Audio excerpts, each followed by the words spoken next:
Assalamualaikum warahmatullahi wabarakatuh. Perkenalkan, nama saya Tiara Khairunisa dengan NIM 4321901017. Di sini saya ingin membuat video untuk memenuhi tugas besar 2 mata kuliah perekonomian Indonesia dengan dosen pengampu Ibu Yeta Khairunisa. Pada kesempatan kali ini saya akan membahas tentang perekonomian di era globalisasi.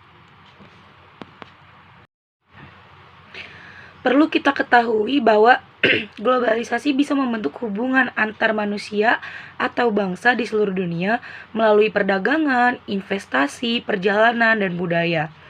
Hubungan ini terus berjalan baik sehingga mampu melintasi batas-batas suatu negara. Globalisasi yang terjadi di bidang ekonomi ini tentu berpengaruh pada perdagangan antara beberapa negara yang sifatnya bebas. Kesuksesan globalisasi ekonomi tidak bisa dilepaskan dari peran teknologi. Teknologi pada saat ini juga mampu mengintegrasi tradisi perdagangan tradisional menjadi bentuk yang lebih sempurna, universal, serta mampu menghilangkan batas ruang dan waktu. Globalisasi ekonomi erat kaitannya dengan kebebasan di dunia perdagangan yang berusaha menghilangkan hambatan-hambatan perdagangan internasional. Alasannya adalah globalisasi ini memang hanya memandang dunia sebagai suatu kesatuan. Hambatan-hambatan tersebut biasanya berbentuk tarif ekspor atau impor yang terlalu tinggi sehingga membuat harga barang yang tidak kompetitif. Selain itu, termasuk juga hambatan berupa politik dagang yang diberlakukan suatu negara untuk melindungi produksi dalam negeri. Sejarah dan perkembangan globalisasi ekonomi juga saat ini inovasi tidak hanya terbatas pada sektor teknologi canggih. Lebih jauh lagi, inovasi sudah menjadi fenomena global yang mempengaruhi hampir semua sektor kehidupan. Dalam kurun waktu 25 tahun terakhir, globalisasi di bidang ekonomi telah mengalami pertumbuhan yang sangat pesat. Globalisasi telah membuat lalu lintas perdagangan barang dan jasa pada lintas negara menjadi lebih terbuka. Hal ini terjadi karena biaya transportasi dan komunikasi menjadi lebih rendah. Penyebabnya adalah berkurangnya hambatan dalam berbagai aspek seperti pergerakan barang, jasa, tenaga kerja, modal, dan ilmu pengetahuan. Secara teoritis, globalisasi perdagangan akan meningkatkan jumlah perdagangan antar negara dengan meningkatnya spesialisasi dan efisiensi. Hal ini karena negara yang mempunyai keunggulan daya saing, produknya akan terus meningkatkan produksi dan daya saingnya. Di sisi lain, globalisasi juga telah berperan dalam mempengaruhi tingkat kesejahteraan dan kehidupan sosial ekonomi pada banyak negara di dunia. Dalam berbagai literatur, terdapat dua pandangan berbeda mengenai dampak positif dan negatif globalisasi perdagangan terhadap tingkat kesejahteraan suatu negara.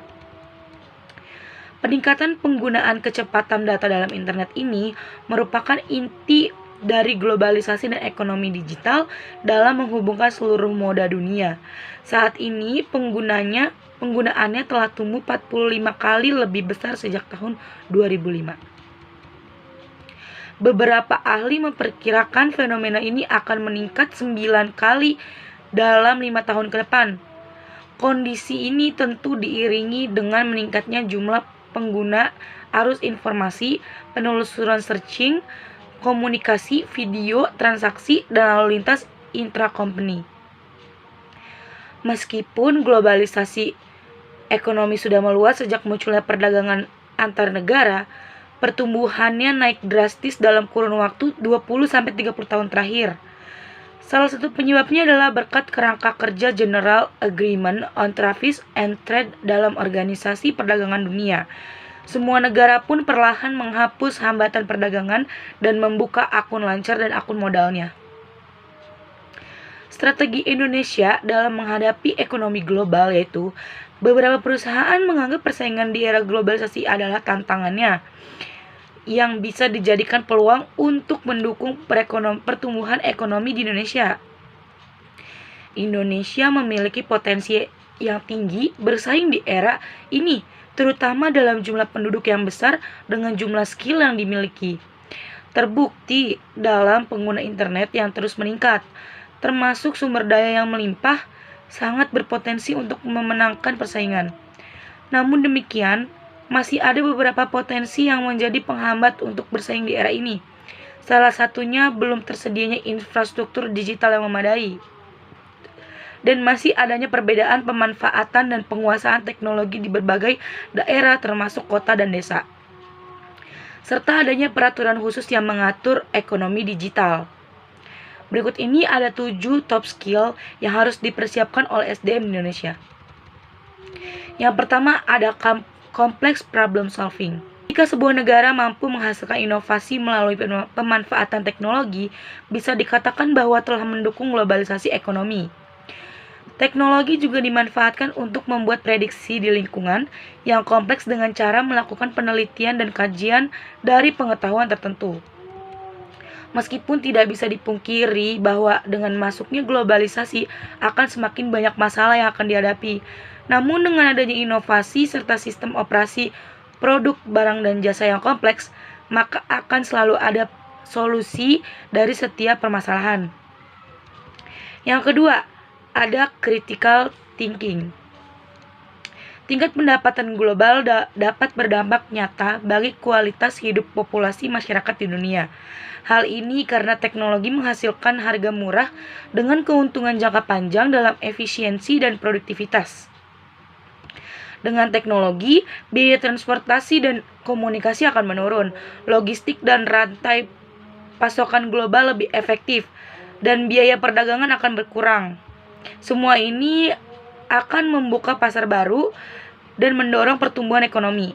Hal tersebut adalah contoh pemikiran kritis dari sebuah proses intelektualitas aktif dan terampil sebagai panduan untuk keyakinan dalam tindakan.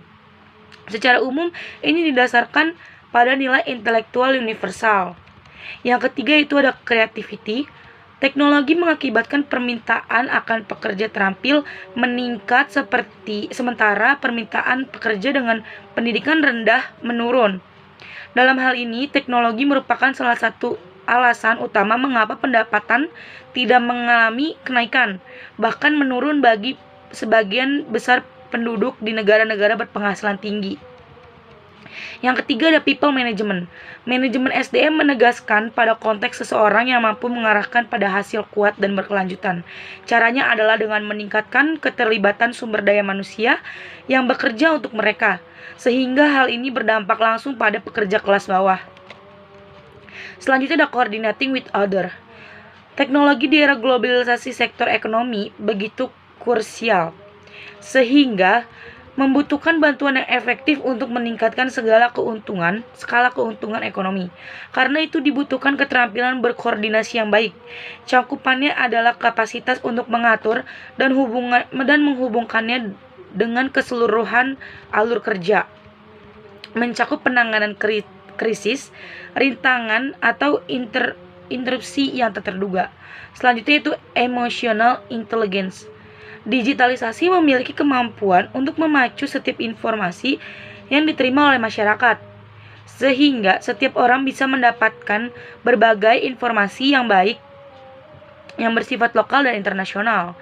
Di satu sisi, hal ini bisa membuat manusia mendapatkan informasi yang diperlukan.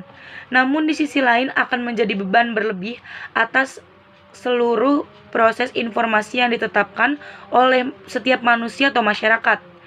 Oleh karena itu dibutuhkan kecerdasan emosional yang mengidentifikasi dan mengelola tingkat emosional orang lain.